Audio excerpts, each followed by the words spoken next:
ശിഷ്യന്മാർ പലരും പിൻപന്മാരായി എന്ന നിലയിൽ ഇപ്പോൾ മുൻനിരയിൽ ശുശ്രൂഷയിൽ ശോഭിച്ചു നിൽക്കുന്നു എന്ന് പറയുന്നവർ ചിലർ പുറകിലേക്ക് വഴിമാറി കൊടുക്കേണ്ടി വരുമെന്ന വിധത്തിൽ യേശു കർത്താവിന്റെ മടങ്ങിവരവിൽ എടുക്കപ്പെടേണ്ടതിന് ജനത്തെ ഒരുക്കിയെടുക്കുവാൻ പ്രാപ്തരായ ആത്മാവിൽ ശക്തരായ ഒരു പുതിയ തലമുറയെ ദൈവം ശക്തിയോടെ പുറത്തെടുത്ത് കഴിഞ്ഞിരിക്കുന്നു എന്നൊരു വെളിപ്പെടുത്തൽ എന്റെ പ്രാർത്ഥനാ മുറിയിൽ എനിക്കുണ്ടായി.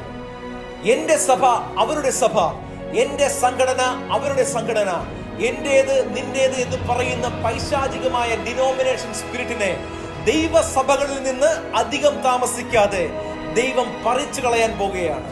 പകരം ദൈവരാജ്യം സ്ഥാപിക്കപ്പെടുവാൻ ആണെന്നോ പെണ്ണെന്നോ വേർതിരിവില്ലാതെ ദൈവം അഭിഷേകത്തിന്റെ ശക്തിയാൽ കൃപാവരങ്ങളാൽ ഒരു കൂട്ടം യൗവനക്കാരെ പുറത്തെടുത്തു കഴിഞ്ഞിരിക്കുന്നു. യഹോവയായ ദൈവം അവർക്ക് പിതാവായിരിക്കും. യേശു കർത്താവിന്റെ രക്തം അവർക്ക് മുദ്രയും സംരക്ഷണവുമായിരിക്കും. അവർ പരിശുദ്ധാത്മാവിൽ നയിക്കപ്പെടുന്നവരും ആത്മാ